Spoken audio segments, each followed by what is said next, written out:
আসসালামু আলাইকুম। এখন দেখবেন সংবাদ শিরোনাম। ভূমিকম্প আতঙ্কে ৬ ডিসেম্বর পর্যন্ত ঢাকা বিশ্ববিদ্যালয় বন্ধ ঘোষণা। হল ছাড়ার নির্দেশের প্রতিবাদ কয়েকজন আবাসিক শিক্ষার্থীর। আজ ক্লাস পরীক্ষা হবে না জগন্নাথেও। দুর্যোগ মোকাবেলায় ঢাকার অসহায়ত্ব চিহ্নিত, যথাযথ পদক্ষেপের দিকে দিতে হবে মনোযোগ, বলছেন বিশেষজ্ঞরা। চট্টগ্রামে ঝুঁকিপূর্ণ ২.৫ লাখেরও বেশি বহুতল ভবন। বন্দর পরিচালনায় বিদেশি কোম্পানির সাথে করা চুক্তি জনসম্মুখে প্রকাশের দাবি। আমদানি রপ্তানিতে গতিশীলতা আনাই চ্যালেঞ্জ, বলছেন ব্যবসায়ী নেতারা। রাতে রাজধানীর বকশীবাজারে আলিয়া মাদ্রাসা শিক্ষার্থীদের মাঝে কয়েক দফা সংঘর্ষ, বিভিন্ন মালামাল বিক্রি ও ক্যান্টিন বন্ধ করা নিয়ে সংঘাত। ব্রাহ্মণবাড়িয়ায় তিতাস নদী কেবল একটি স্মৃতির নাম, দখল দূষণের নাভিশ্বাস, ভরা মৌসুমেও মাছ পান না জেলেরা। এতক্ষণ শুনছিলেন সংবাদ শিরোনাম, এখন দেখবেন বিস্তারিত। ভূমিকম্পে কয়েকজন শিক্ষার্থী আহত ও আতঙ্ক বিরাজ করায় ৬ ডিসেম্বর পর্যন্ত ঢাকা বিশ্ববিদ্যালয়ের সকল প্রকার ক্লাস পরীক্ষা বন্ধ ঘোষণা করেছে কর্তৃপক্ষ। সিন্ডিকেটের জরুরি সভায় এই সিদ্ধান্ত নেওয়া হয়েছে। রোববার বিকেল ৫টার মধ্যে সকল শিক্ষার্থীকে হল ছাড়ার নির্দেশ দেওয়া হয়েছে। ঢাবির জনসংযোগ দপ্তরের পাঠানো এক বিবৃতিতে বলা হয়েছে, সিন্ডিকেট সভায় শিক্ষার্থীদের শারীরিক ও মানসিক আঘাতের বিষয়টি বিবেচনা করা হয় এবং তাদের নিরাপত্তার দিকটি সর্বোচ্চ গুরুত্ব দেওয়া হয়। বিশেষজ্ঞরাও আবাসিক হলগুলোর পুঙ্খানুপুঙ্খ পরীক্ষা নিরীক্ষা করে ঝুঁকি মূল্যায়ন ও প্রয়োজনীয় সংস্কারের পরামর্শ দিয়েছেন। এজন্য হলগুলো খালি করার প্রয়োজন রয়েছে। ক্লাস পরীক্ষা বন্ধ থাকলেও বিশ্ববিদ্যালয়ের প্রশাসনিক কার্যক্রম চালু থাকবে বলে বিজ্ঞপ্তিতে জানানো হয়। এদিকে ভূমিকম্পের আতঙ্কের কারণে জগন্নাথ বিশ্ববিদ্যালয়ে আজকে সব ক্লাস পরীক্ষা স্থগিত করা হয়েছে। একই কারণে একাডেমিক কাউন্সিলের সিদ্ধান্ত অনুযায়ী বাকি পরীক্ষাগুলো অনির্দিষ্টকালের জন্য স্থগিত করেছে ঢাকা পলিটেকনিক ইনস্টিটিউট কর্তৃপক্ষ। আমরা ঢাকায় থাকি, ঢাকা আসলে একটু অসুস্থ নগরী। এই নগরীতে আসলে মানুষ বসবাস করছে সম্পূর্ণ নিজের দায় জীবনকে বিসর্জন দিয়েই। তারা যদি পদক্ষেপই নিল তাহলে আমাদের সুযোগ দেওয়া উচিত ছিল, অন্তত ৫টা পর্যন্ত না, আগের থেকে নোটিশ দেওয়া আর একটু সময় দেওয়া। এই জিনিসটা কখনোই মানবিক না। আরও অনেকজন অনেক পেশার সাথে জড়িত আছে। আমাদের বিভিন্ন যে হল আছে, যেমন আপনি যে বলেন SM হল, তারপরে আছে আরও আমাদের মহসিন হল, এই সকল হলের অবস্থা আসলে অনেক খারাপ, অনেক শোচনীয়। 15 দিনের মধ্যে যে কি করবে এটাই হচ্ছে দেখার বিষয়, যে 15 দিনে আসলে কোন কাজটা করবে, যে কিভাবে এটা ডিসক্রাইব করতেছে বা আমাদের কাছে দিবে। ঢাকায় ঘটে যাওয়া ভূমিকম্প চোখে আঙুল দিয়ে দেখিয়ে দিয়েছে এই নগর ঠিক কতটা ঝুঁকির উপর দাঁড়িয়ে আছে। যথাযথ নিয়ম না মেনে তৈরি ভবন, সংকীর্ণ রাস্তা আর দুর্বল অবকাঠামো সব মিলিয়ে বড় ধরনের ভূমিকম্প হলে পরিস্থিতি হয়ে উঠতে পারে ভয়াবহ। বিশেষজ্ঞরা বহুদিন ধরেই দিচ্ছেন এমন সতর্কবার্তা। দায়িত্বশীলদের আরও তৎপর হওয়ার আহ্বান জানিয়েছেন তারা। মাত্র কয়েক সেকেন্ড, কিন্তু সেই কয়েক সেকেন্ডই ঢাকাকে মনে করিয়ে দিয়েছে ভয়াবহ ভূমিকম্পে এই নগর কতটা অসহায়।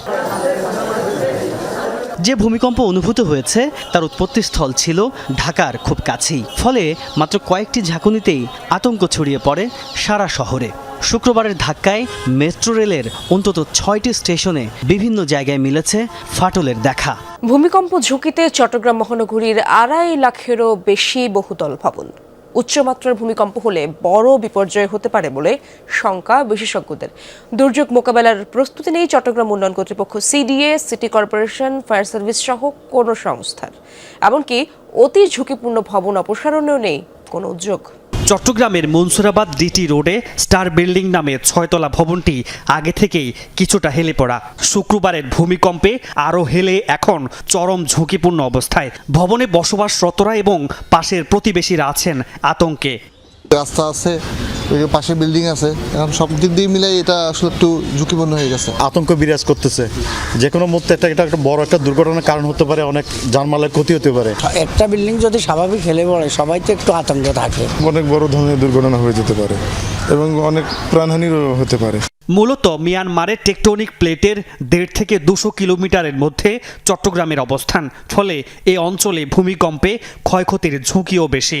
চট্টগ্রাম বন্দরের লালদিয়া টার্মিনাল এবং পানগাঁও ICT পরিচালনা ব্যবস্থাপনা নিয়ে তৈরি হয়েছে বিতর্ক। বিদেশি প্রতিষ্ঠানের সঙ্গে চুক্তি করা নিয়েই আপত্তি। সামনে এসেছে কয়েকটি প্রশ্ন। বিদেশি প্রতিষ্ঠানের সঙ্গে চুক্তির শর্ত কেন প্রকাশ করা হচ্ছে না? কেন প্রতিযোগিতার ভিত্তিতে দেয়া হয়নি কাজ? ব্যবসায়ীরা বলছেন, বন্দরে বেশি দুর্ভোগ সৃষ্টি করে রাজস্ব সংক্রান্ত জটিলতা, অবস্থার উন্নতি করাই চ্যালেঞ্জ। কন্টেইনার পরিবহনের বৈশ্বিক তালিকা করে লন্ডনের শিপিং ভিত্তিক পত্রিকা লয়েডস লিস্ট গেল আগস্টে 100 পোর্টস শিরোনামের ওই রিপোর্টে চট্টগ্রাম বন্দরের অবস্থান 68। অবস্থার উন্নতি তো হয়নি, বরং আগের বছরের চেয়ে সূচকে পিছিয়েছে এক ধাপ। বন্দর ব্যবস্থাপনায় নানামুখী সংকট তীব্র, সক্ষমতা বৃদ্ধির নানান কথা বলা হলেও সুফল সামান্য।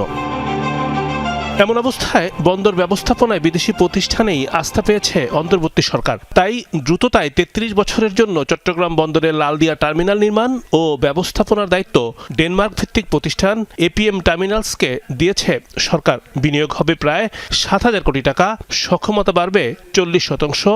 ইচ্ছা করলে এই চুক্তি বৃদ্ধি করা যাবে আরও 15 বছর। চুক্তি করা নিয়ে নানা মহলে উঠেছে বিতর্ক, ঘুরপাক খাচ্ছে কয়েকটি প্রশ্ন। বলা হচ্ছে, চুক্তির শর্ত কেন উন্মুক্ত করা হয়নি? প্রতিযোগিতার ভিত্তিতে কেন দেয়া হয়নি কাজ? চুক্তির শর্তগুলো নিয়ে মন্ত্রণালয় ভিত্তিক কোনো মতামত নেওয়া হয়েছে?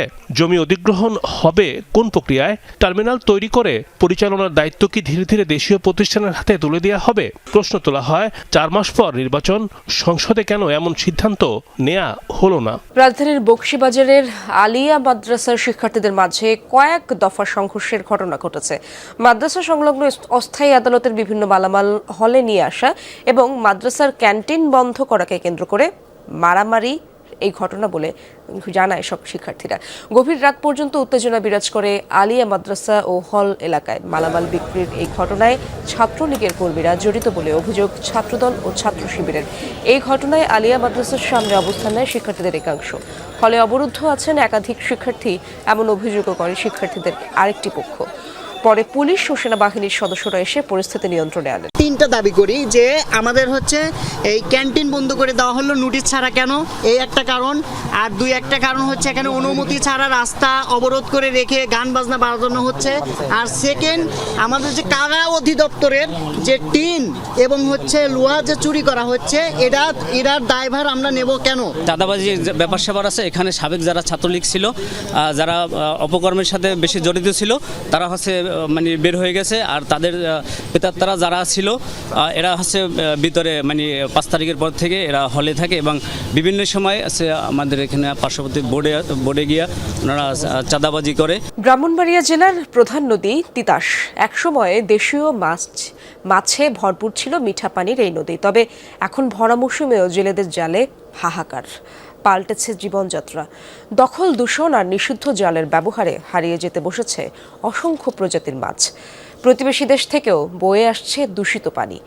নদীর ওপর নির্ভরশীল মানুষগুলোর দুর্দশা দেখার যেন কেউ নেই। ফুলজোড়া জল, বুক ভরা ঢেউ, প্রাণ ভরা উচ্ছ্বাস, স্বপ্নের ছন্দে বহমান এক নদী। অমর কথা শিল্পী অদ্বৈত মল্লবর্মণের লেখনীতে ছিল তিতাসের এমন রূপ। ছিল জেলেদের জীবনযুদ্ধ, তবে তিতাসের সেই ভরা যৌবন এখন অতীত। মালোপাড়ার জেলেরাও স্বস্তিতে নেই। দেশের দক্ষিণ পূর্বাংশে বহমান তিতাসের উৎপত্তি মেঘনা নদী থেকে। ব্রাহ্মণবাড়িয়ার বেশিরভাগ উপজেলা এই নদীর সাথে সংযুক্ত। এ অঞ্চলের জেলেদের সাথে তিতাসের সখ্যতা বহুকালের। একসময় দেশি মাছে ভরপুর ছিল মিঠা পানির এই নদী।